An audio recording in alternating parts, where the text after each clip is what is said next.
Thank you so much for joining me, guys. In this photo editing tutorial, I'm going to be sharing with you how I'm going to convert this photo into an impactful black and white. In the very last video that I actually did a conversion on this photo using Luminar AI, and we ended up with an image that looked like this. Now, if you want to check out that video, I'll link to that in the top corner and also in the description below. But in my opinion, I didn't actually really like this edit. I've got to be straight up. And one of the big problems that I felt was that the color palette was just a bit of a shambles. Things were clashing. We have oranges, blues, greens, a little bit of yellows going on. The rocks have also got a bit of a funny tint going on as well.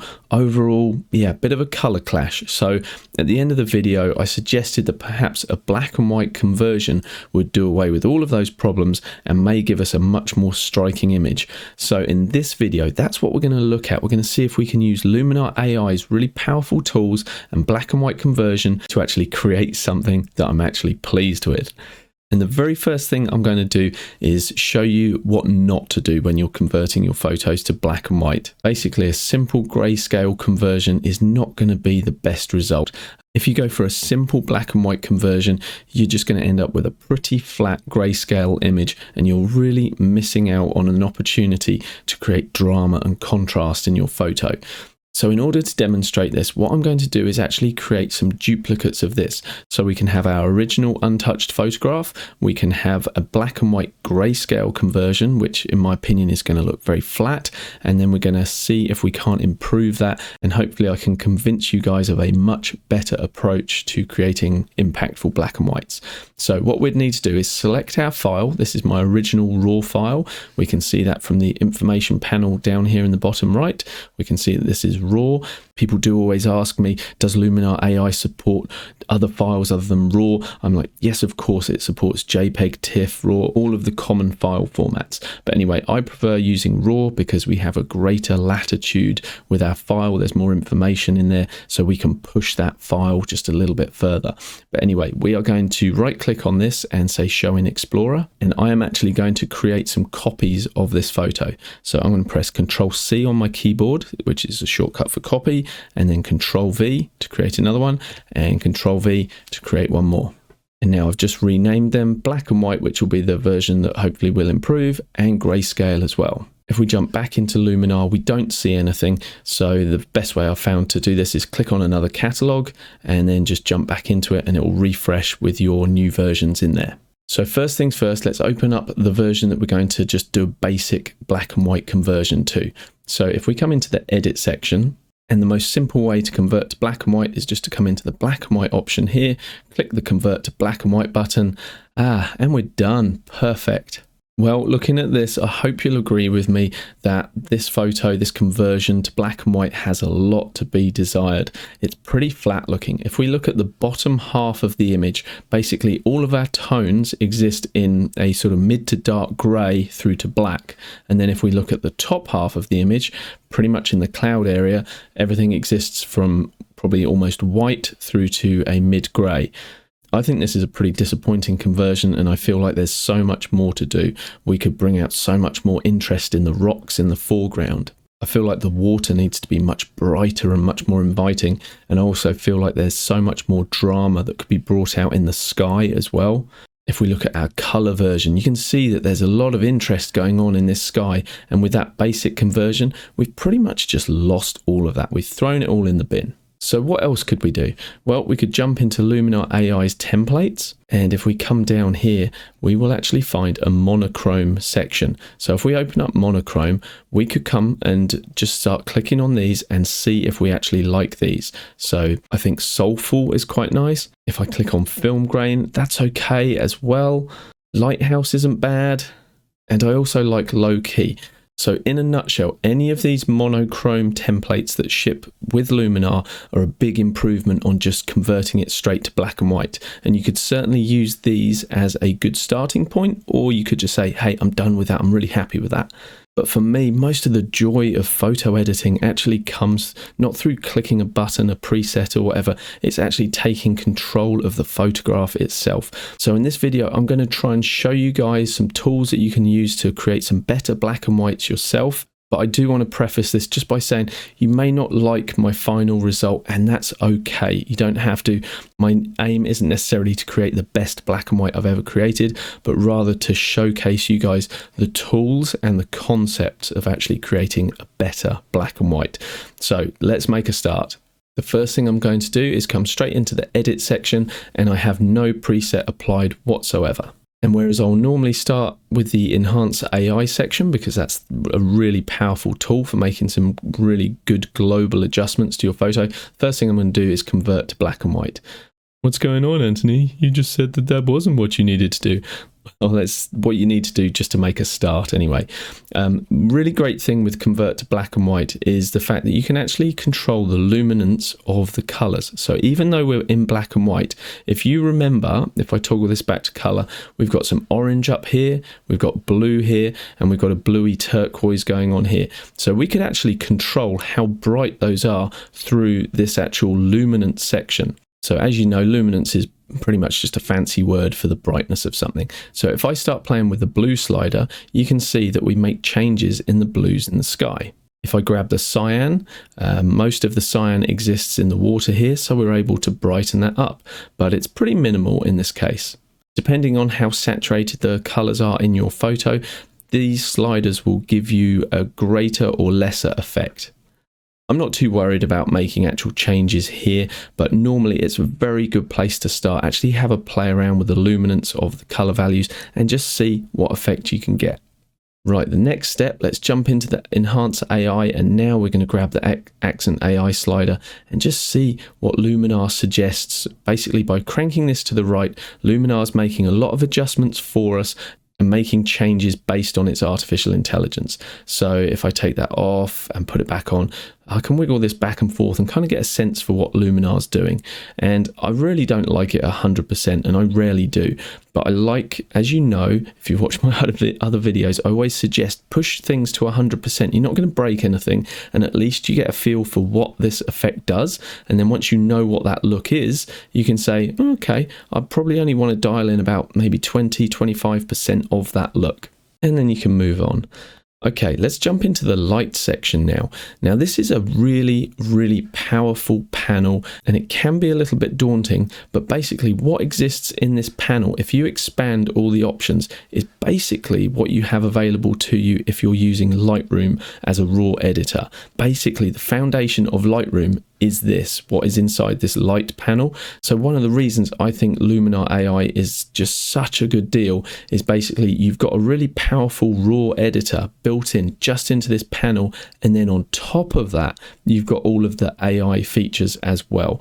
And as you know, you can purchase Luminar AI. It's a one-time payment and then it's yours, you own it, unlike Adobe where you continually pay. So if Luminar AI is something you don't have yet and you want to get hold of it, I've got a link in the description below, and there's also a discount code that you're welcome to use, which is @Sky10. But let's press on with making some adjustments in the light panel. So first things first, let's look at our exposure. We want to make sure that our brightness overall is pretty good, and I think that we are far too dark. I underexposed this photo, so let's brighten it up. Let's also use our smart contrast. Now again, let's wiggle this back and forth and see what's happening. I like what it's doing for the mountain here, and also the water, and also the middle part of these rocks, but everywhere else it's just introducing problems. Like we're darkening down these rocks at the either side too much, and we're overexposing the sky. So I'm not going to push that too far, but I may introduce just a little bit just to give us a helping hand. If we bring the highlights to the left, yep, as soon as I do that, we're starting to bring back that detail in the sky, and I want the detail in the sky. If I grab the shadow slider and push that up, and then pull it down, as you can see, it certainly helps with our contrast, whether we want to darken things down in the blacks or boost those shadows up. But to be honest, I don't like the look either way, and if I'm going to darken things down, which I will be, and adding more contrast, I want to take control of that myself, and we'll do that later with local masking. Don't want to give too much away, but spoiler alert, the local masking is something that's really going to help you elevate your black and whites. Making these global adjustments is great, but the local masking is what gives you that ultimate control. But we will get to that. So the next thing I want to look at is the blacks and the whites. This is really important for black and white photography because we want to make sure that we're setting a good black point so that our blacks in our photo are actually pure black and not a lighter version of black. So if I push that up, we don't actually have a pure black anymore. And that's the same with whites as well. If I overexpose things, you can see we've bleached out our sky completely. So with editing a black and white, what I like to do is actually create a white point, which is pure white, but I don't want it like going over this whole area here. I just want one part of my image just to start touching white and one part of my image just to start touching black. And a good way to do that and judge it is while you're in this section, just drop down the curves, and within the curve section here, you can actually see what's known as a histogram. And basically a histogram that touches black and white should span fully from left to right. So what you can do is actually grab your white point, and if I do what I did before and push that to 100, you'll see all of a sudden our histogram is peaking over on this right hand side. And if I push the blacks down, all of a sudden we start pushing all of our curve information off to the left hand side as well. So what we want to do is move the black point to a point where it's just starting on the curve there, and the same with the whites. We want to go do the opposite, bring that down so that this point here is just starting in that bottom right hand corner. We might be able to go just a little further. And this is a really good tool to use because in front of me, I've got a very color accurate monitor. It's a fantastic monitor. So I can actually see all of the shades of pure white. So I know that I'm not blowing out my highlights right here. I know the same for the blacks. But if you're using an entry-level monitor, for example, and you're watching this video now, you may see a larger area all blown out to white, or these blacks as if they're all crushed and may not see the detail that I see. And if that is the case, you've got a tool here which is really going to help you out. Now, as I alluded to before, creating a good black and white is all about controlling the tonal values in your photo, basically controlling the contrast, because that's all you've got to play with. The blacks, the whites, the greys, you've got nothing else. And curves is a fantastic way to control contrast. Now, I don't want to overcomplicate things, and curves are tucked away within this menu for a reason. They are a little bit complicated to get your head around, but basically if you reduce this line here, you darken everything down. If you push it up, you brighten things up. And if you do it on the right hand side more, you're talking into the highlights. And if you control the left hand side of the curve, you're talking into the shadows. And so with that knowledge, you can actually fine tune the contrast within your photo. Like I can bring down the right hand side of the curve here if I want to bring back a little bit more detail in those highlights. If you do something with your curve and you don't really like it, all you need to do is just double click one of these dots and they disappear. But I am actually going to leave this pretty much as it is, just reduce the effect ever so slightly. What I'd like to do is show you a before and after with the effects we've created in the light panel. Unfortunately though, we don't have a toggle switch for this particular panel to turn it on and off. So what I'm going to do is actually just reset it. And there you can see our before. That's quite a flat looking image. And now I'm going to just press Ctrl Z to undo that. So effectively that's just turned it back on. So as you can see, we've gone a long way from a very, very flat looking image to what we've created here, which has a lot more contrast and is much more interesting. But there are still lots of areas we need to address, so let's push on and see what we can do. One area I'm particularly concerned with is the rocks here. Well, there is a big discrepancy between the corners of the image and the center part here, and that is largely to do with the fact that I shot this with a neutral density filter on my lens, and just the very nature of the optics of how that works in conjunction with my lens means that I get a lot of darkening in the corners, known as vignetting. And that's not really what I want. So one way to deal with that is actually to use the vignette feature, but use that in an opposite way around to what I'd normally use, which is for darkening the edges. So if I push that to the left, that's how I would normally be using that tool, doing it that way. But if we go to the right, we can actually brighten those edges up, and then we can increase the size if we want to bring it in a little bit. And then we can just toggle our before and our after, and that's certainly helping to brighten up those rocks there. But they still need a big helping hand. So one thing I think may well help is the Structure AI tool. So let me be really heavy-handed and push this to 100. Now straight away we've got a really crunchy looking, very highly structured image, which again, far too much. So we'll take it off, put it on, and now I'm going to start to get that feeling for what I like and where I like it, because now we've got access to the mask, so we're not confined to applying this effect all over the whole image. So for example, if I push that to 100 and I glance around the photo, I'm going to say I like it on the rocks, not to this extent, but it's pretty cool.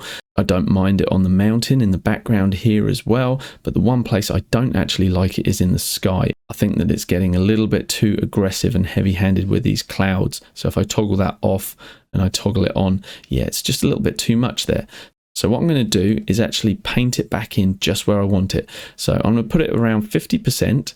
I'm going to grab my paintbrush, and with a lower opacity, rather than 100, which is going to paint it at its full effect, I'm going to come to around 30, and that is around a third of the effect. I use my right bracket key to increase the size of the brush, and I'm just going to start painting. And I'm currently doing this with my mouse. So just to demonstrate to you guys that if you don't have a Wacom tablet like I do, if you don't have the Toolbox like I normally like using, and you're just restricted to using a mouse, it's still quite possible to paint in and get good results.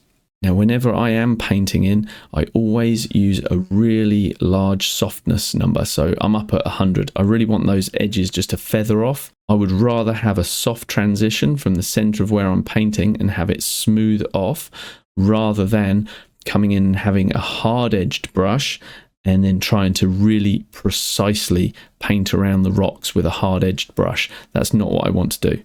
So I'm just going to press Ctrl Z and undo that last part. I'll crank my softness back up, and I may just paint a little bit more over there.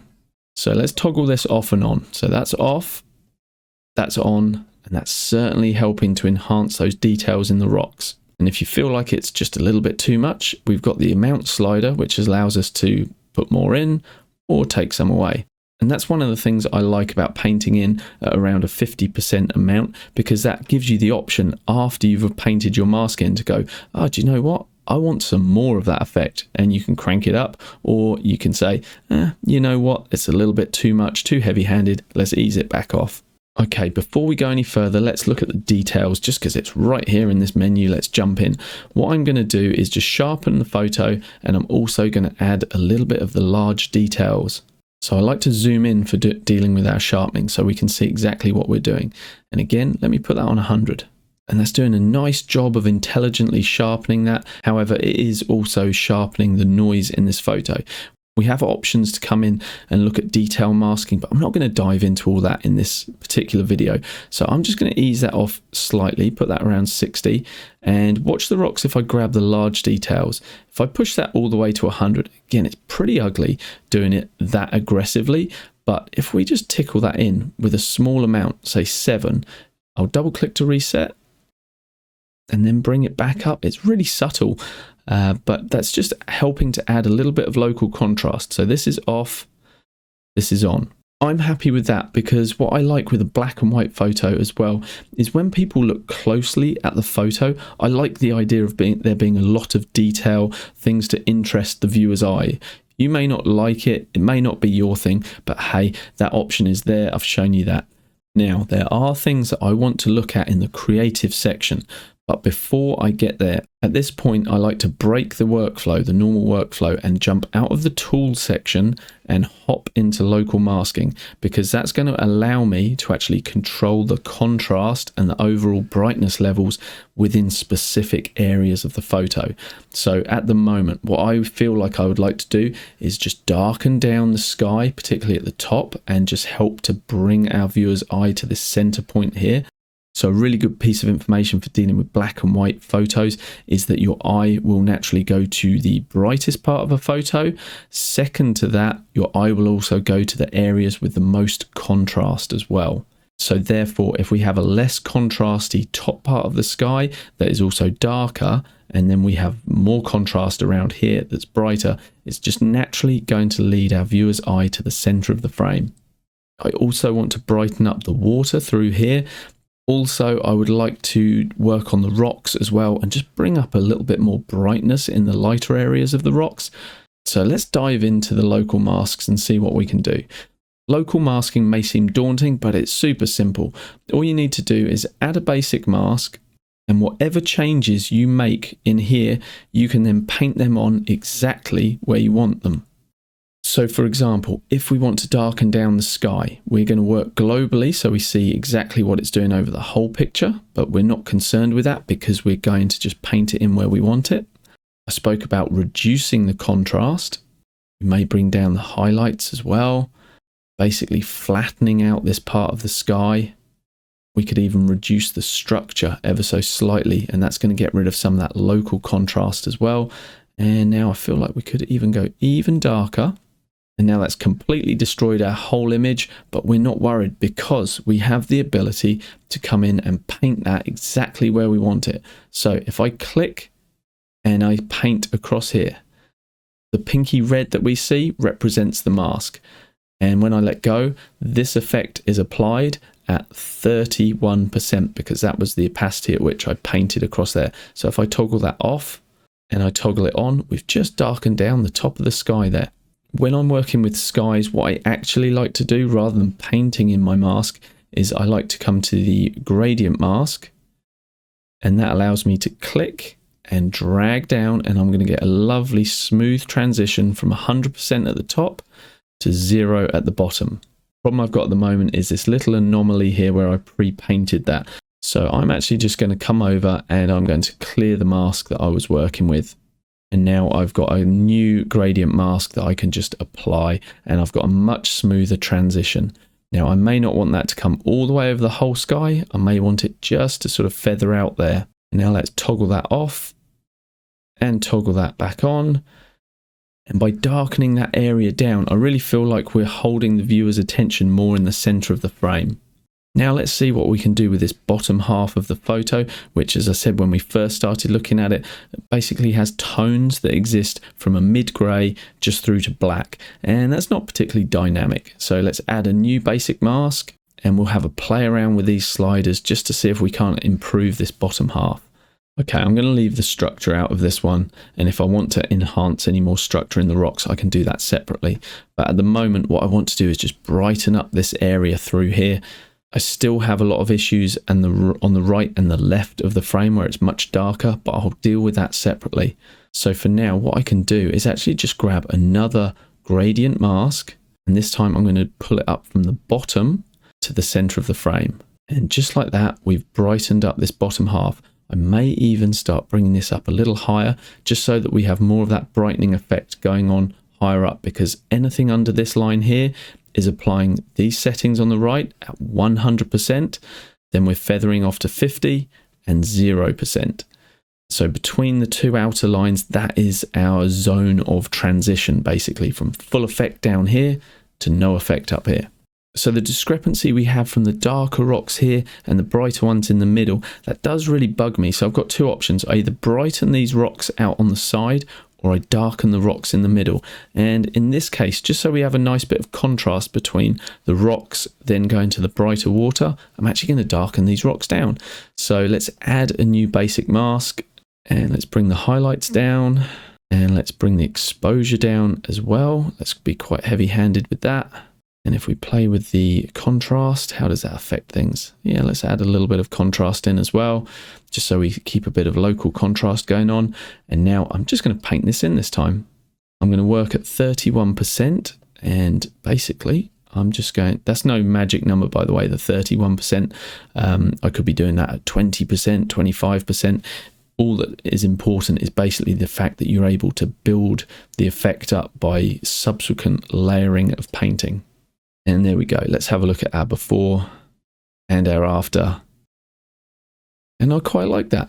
I feel like I could do more by adding more local masks, and there's nothing to stop me doing that, but other than time, really. So I want to keep this video as concise as possible, but that's shown you the concept of how you can use local masking to control the brightness zones within your black and white photos, and also the contrast and local contrast, so that you can draw the viewer's attention where you want it to.